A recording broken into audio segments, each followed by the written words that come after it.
Jurassic World Fallen Kingdom is just around the corner, and I am beyond excited for that movie. So now I'm excited to go back over the Jurassic Park franchise and recount my top 5 dino moments. What are your top 5 dinosaur moments throughout the Jurassic Park franchise? Let me know in the comments.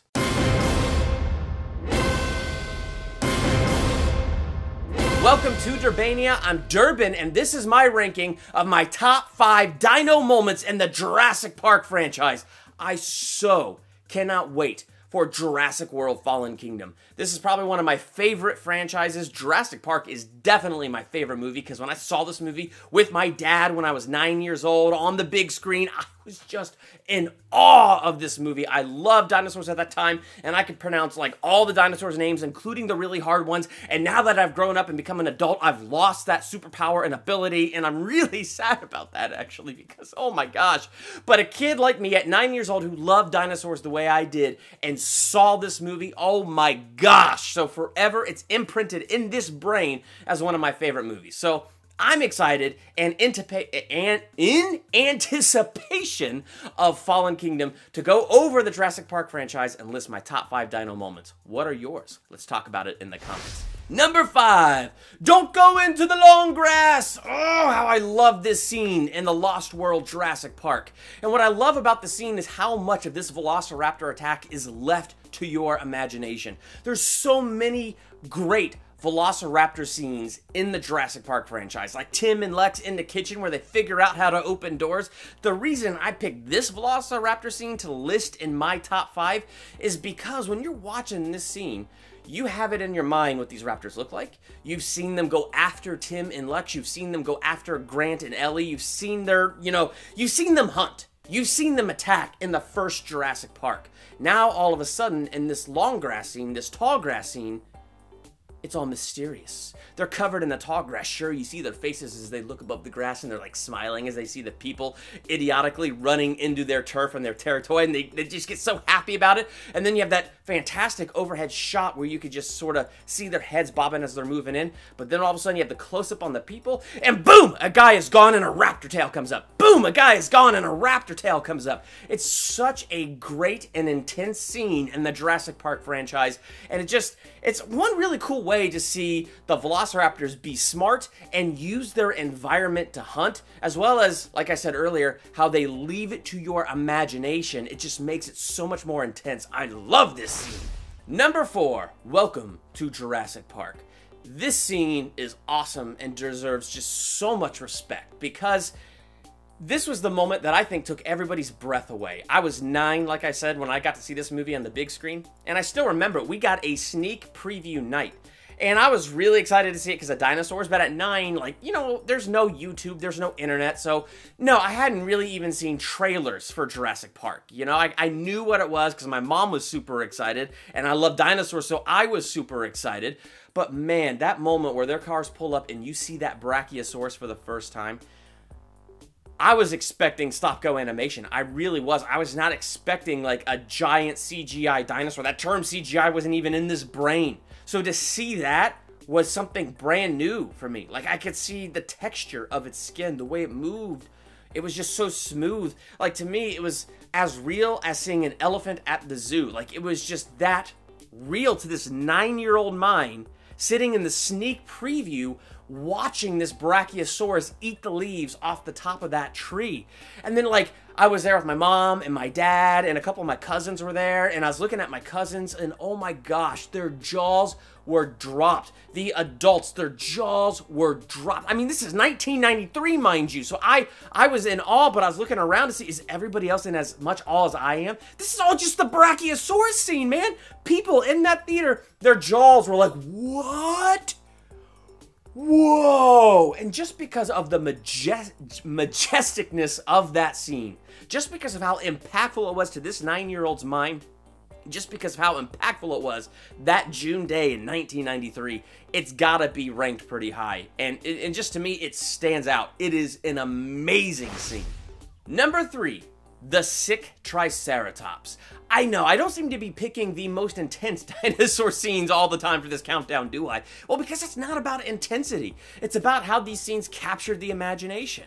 And even though this Triceratops was not CGI, again, 9 years old watching this on the big screen, and I'm looking at a freaking Triceratops up close. And I was like in like the first 5 rows. I remember that. Like I was really close to the big screen. So everything was really close. And that Triceratops scene, man, Triceratopses were one of my favorite dinosaurs. I definitely liked the meat eaters, but the long necks were my favorite. I loved the Brachiosaurus. I loved, you know, the Diplodocus and the Plesiosaurus, like the long necks. I always liked the long necks, but the other ones that I really liked were Stegosaurus and Triceratops. Like, so those are all my like favorite dinosaurs when I was a kid, and so to see one of my favorites, the Triceratops, right there, and it bonded me more to Alan Grant, you know, when he's saying, you know, oh, she was one of my favorites when I was a kid.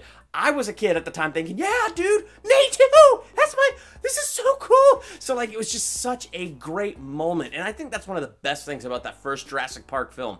Before they even got to the intensity of dinosaurs breaking out, and for the first time ever watching a gigantic, amazing looking CGI, my watch is being weird, isn't that weird? An amazing CGI T-Rex eating cars and stuff. Before you even get to that stuff, we got all this buildup of these majestic scenes, one majestic scene after the other, and it was just incredible. Number 2, the I-Rex versus the T-Rex. Now you'll note as you go through my ranking here that Jurassic Park just is the king of this ranking. It's because 25 years later, I'm still so taken with that movie, and I'm so taken with the dinosaur scenes in that movie. But Jurassic World is excellent, and it restored a lot of the magic back to the Jurassic Park franchise for me personally. And so when we got to this scene, the I-Rex versus the T-Rex, at first, my eyes rolled just a little bit, like right at the very beginning, and the reason is this. It took me back to the Spinosaurus versus the T-Rex fight in Jurassic Park 3. Not only bugged me a little bit because Jurassic Park 3 just came out so abundantly mediocre. It was the first Jurassic Park film I walked out of the theaters feeling disappointed. And so to have a movie like that, where you have the Spinosaurus take out one of the best characters in Jurassic Park and it kills the T-Rex, it's like, oh, that's so sad. They even put him on the freaking logo, so it was like so sad. But then as this fight built in intensity, I began to love it because I could see the T-Rex reclaiming his throne, reclaiming his dominance of where he belongs, and it was awesome. And the best part was when the T-Rex was down and you thought he was gonna die, Blue comes running into the rescue. Blue jumps in there and he saves the T-Rex, and then the T-Rex and Blue tag team each other. And there was parts of that scene that were so reminiscent to the last scene in the first Jurassic Park movie where the T-Rex returns and the Velociraptors come and they're attacking and the banner's falling. So it bore a resemblance to that. So the nostalgia of that won me over. But to see these two, it could have been hokey. I don't even care, man. I don't care. I just loved it. I loved it because it felt like reclaiming what was lost in Jurassic Park 3. The Rex has been absent in this whole movie, or at least that's what we thought. But really what was going on is we saved the best for last, and that T-Rex came in, man. Oh, and even though he wasn't the one that really defeated the I-Rex, and it was the awesome Mosasaurus jumping out of the water, grabbing the thing and pulling it down in there, it was the Rex in blue that brought the I-Rex right to the edge of the water. But to me, that's still the T-Rex reclaiming his throne, winning that fight, taking it back from what he lost in Jurassic Park 3. And I just felt so good for that T-Rex by the end of this movie, man. That T-Rex deserved it. He is the star of Jurassic Park. He's kind of the star of the Lost World, Jurassic Park. I was so sad he was defeated in Jurassic Park 3, but oh my gosh, he turned it around in Jurassic World, and he took back his throne. He took back his kingship of the Jurassic Park franchise, and now I can't wait to see what they do with the Rex in Jurassic World Fallen Kingdom, even though we got a new genetic mutation dinosaur, but still, whatever. You know the Rex will be there. Honorable mention number 1. I definitely have to talk about the kitchen scene where the Velociraptors learn how to open doors, and you have Tim and Lex alone in the kitchen, and those dinosaurs are just in there. They're sniffing around, trying to pick up their scent, and then you can see the Velociraptors like, where are they? I smell them. Where are they? And then they get impatient, and their toe does a tap, tap, tap, tap, tap, tap. At least their big claw does. Like, that was just so cool. It gave them a little bit more personality on top of being, you know, nightmarish and fierce. And so, like, that whole scene is just incredible. Honorable mention number 2, Jurassic World, the pterodactyl attack. I know they're not the pterodactyls per se. They started with a P, but I can't pronounce that dinosaur name. When I was 9, I could, and I knew all the dinosaurs, so I'm kind of sad about that. Either way, I'm just going to call them pterodactyls, and that pterodactyl attack was just incredible, man. And then, oh, poor Claire's assistant. This has got to be, though, one of the most epic dinosaur eating a human scenes in all the Jurassic Park franchise, where she gets picked up by the pterodactyl, dropped, caught, dropped, falls into the water. One comes in the water, brings her down deeper in the water, pulls her up out of the water, and then the mosasaur comes up and eats them both. It's brutal. Almost as brutal as the lawyer getting eaten off the toilet in the first Jurassic Park. My next honorable mention has got to be the ending of Jurassic Park 1, where the Velociraptors attack the T-Rex with all the bones there, and the T-Rex, like, yeah, with its mighty jaws, throws the raptor against the bones. It does that one last roar, and the "when dinosaurs ruled the earth" sign just comes falling down around him, like, oh, what can be said? There's nothing else to say. The scene's awesome. And last but never least, I am going to throw a bone here to Jurassic Park 3, because as much as the movie is kind of mediocre, it still has a lot of great scenes. And one of my favorite scenes is the first raptor attack, because we really get to see how smart these creatures are. They talk about it a lot. We see a lot of how smart they are in the other two, but this was really cool, especially when they set a trap that they caught one of the guys, injured him, and laid him out in the woods so that, you know, everybody would come to try to help, and then the raptors would get their meal. So it was really cool to see how clever they were, and we also got a little bit more of their communication. So I thought that was a really cool scene. Not the best raptor scene, but it was a really good one showcasing their intelligence in that movie. Number 1, the T-Rex ripping apart the car. Oh my gosh, that scene is amazing. Again, I remember being 9 years old and being blown away when this scene happened. Remember how I told you I was in such awe of that Brachiosaurus scene? So I was looking around and everybody else seeing all their jaws dropped. This was another one of those moments where as soon as that, you know, goat's leg hit the top of the car and the T-Rex claw, you know, was touching the fence, testing it for electricity, and then you see its head, I was again looking around at everybody else around me. Dead silent theater. Everybody was just flabbergasted by what was unfolding on the screen. And then that first moment where you see the CGI Rex and he rips apart that fence and he steps onto the road, he steps in front of the car and he just roars that mighty T-Rex roar that he has. My entire theater was like, and I was like blown away by that scene. And it's incredible because as I've gotten older, I finally noticed something about that scene. There's no music in it. It's all about the T-Rex and the sound effects and just the sounds of sheer terror. And that just added to the terror of that scene. When the T-Rex ate the guy off the toilet at that sneak preview night, my sister was like 4. She lost it. We had to go home. And finally, one day, my dad took me back to see this movie, and I gotta be honest with you, maybe I was just remembering my sister's utter fear, but as soon as that goat's leg hit the car again, I started to freak out, and I started to look away, and my dad went, "Son, come on, just come on."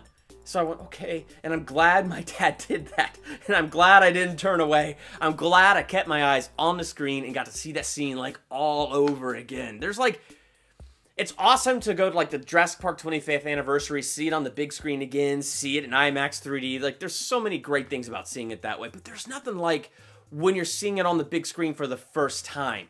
That was just an incredible scene, and that scene has always stuck with me as my favorite of all Jurassic Park scenes. And there's so many good ones, but just because, again, 9 years old, the way that scene imprinted on my mind, the intensity of that scene, the Rex ripping apart that car, the Rex eating the stupid lawyer off the toilet, that scene is like king supreme to me. I love that scene. I do. It's incredible. What are your top 5 dino moments throughout the Jurassic Park franchise? Cannot wait to hear your top 5 moments in the comments below as we dive into a deep conversation here about this Jurassic Park franchise. I cannot wait for Fallen Kingdom and then to rank all 5. Oh my gosh. We're going to have 5 Jurassic Park movies to rank when this movie comes out. Oh, that just makes me so happy. 5 Jurassic Park movies. I wish I had a time machine and I could go back in time to my 9-year-old self and say, dude, when you're in your 30s, they're still gonna be making these movies. Oh my gosh, I would have like lost my mind at that age. Anyway, I'm so excited for The Fallen Kingdom, and I can't wait to rank it with the other Jurassic Park movies. So, are you excited for this movie? Let me know that as well. Hit the subscribe button while you're in the comments, and hit the bell by the subscribe button so you're notified the next time I drop a ranking video, theological analysis, movie review, and my Fallen Kingdom review, and anything else I do here. I'm Durbin. Thanks for checking out Durbania.